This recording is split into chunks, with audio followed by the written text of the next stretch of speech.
일단 유병률 자체도 높지만 더 문제가 되는 건 팔다리 마비, 감각이 떨어지게 된다거나 그 안면 근육, 그리고 말이 어눌해지기도 합니다. 이제 그거는 뇌에 문제가 생긴 경우라고 생각할 수가 있습니다.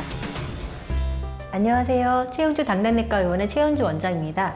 자, 오늘은 당뇨병성 거대혈관 합병증 이제 두 번째 질환입니다. 뇌졸중. 예. 그래서 우리 흔히 말하는 풍 이렇게 생각하시면 됩니다. 풍. 예. 당뇨에서도 이런 문제가 생기죠. 당뇨병에서도 많이 생기고 일단 유병률 자체도 높지만 더 문제가 되는 건 예후가.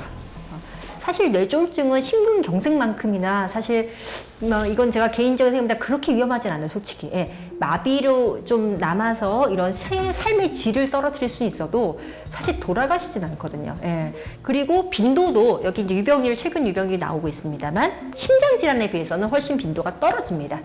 그리고 역시 이런 심뇌졸중도 조금 치료를 많이 잘 하면서 조금씩 떨어지고 있는 추세이고요. 자, 뇌졸중은 그래서 그렇다고 그럼 뭐 괜찮냐? 그게 아니죠.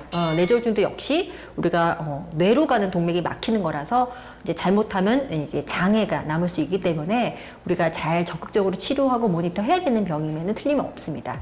그럼 어떤 증상들이 제일 많이 나올까요? 대표적인 증상은 팔다리 마비. 잘 감각이 떨어지게 된다거나 아니면 이제 그 안면 근육, 그리고 말이 어눌해지기도 합니다. 그래서 그런 초기 증상이 나왔을 때 이게 혹시 풍일까? 이런 의심되는 상황이 생기면 바로 응급실 가서 MRI나 CT를 찍어보시면 바로 진단하고 급성기 치료를 받으시는 게 훨씬 유리합니다. 이제 병원에 오게 되면 좀 여러 가지 좀 검사들을 시키는 것도 있어요. 그래서 일단은 말해보세요. 그러니까 발음 이렇게 무슨 약간 콩깍지는 안깐 콩깍지인가 깐콩깍지 이런 식의 약간 발음하기 어려운 거를 따라해 보세요. 이렇게 말해 볼 수도 있고요. 그리고 이제 이 모터가 조금 이게 어눌해지기 때문에 제일 이제 그 의원급에서 그러니까 제가 많이 하는 방법은 손에 그런 어떻게 보면 작은 소운동을 제대로 잘 평가하기 위해서 환자 보고 자신의 코와 관찰자의 손을 가리키고 그 끝을 같이 이렇게 가리키게 합니다. 그리고 이거 계속 움직이면서 그러니까 요 손은 의사의 손이 되겠죠. 이렇게 한번 와보세요. 또 자기 코 한번. 요게 제대로 다 흔들림이 없이 흔들리지도 않고 어느 정도 시간 안에 잘 할 수 있으면은 문제가 없는 건데 이게 잘 못 맞추는 경우라던가 아니면 흔들 맞추는 경우라던가 자기 코에도 흔들 이런 식으로 하게 되면은 이제 그거는 뇌에 문제가 생긴 경우라고 생각할 수가 있습니다.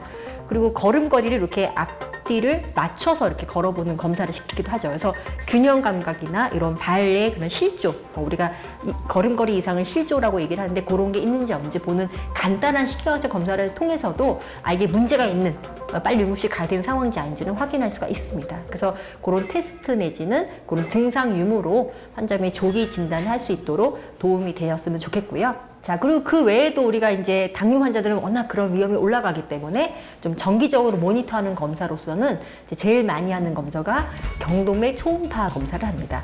자, 경동맥은 목에 있는 동맥이죠. 심장에서 위로, 이 뇌로 가는 전부 다, 그러니까 3분의 1은 뒤로 올라가지만 3분의 2 이상을 앞에로 올라오는 경동맥에서 서플라이를 하고 있기 때문에 이 혈관이 굉장히 중요한 혈관인데 정상 경동맥에서는 내피세포도 아주 말끔하고 두껍지 않고 그래서 0.6 내지 0.8mm 이하로 그 정도로 아주 얇게 예쁘게 되는 게 정상이라고 치면 동맥경화 상태가 심하게 된 경우는 일단 벽이 두껍고 그리고 찌글찌글 이런 혈전 덩어리들이 발견된 경우가 있죠.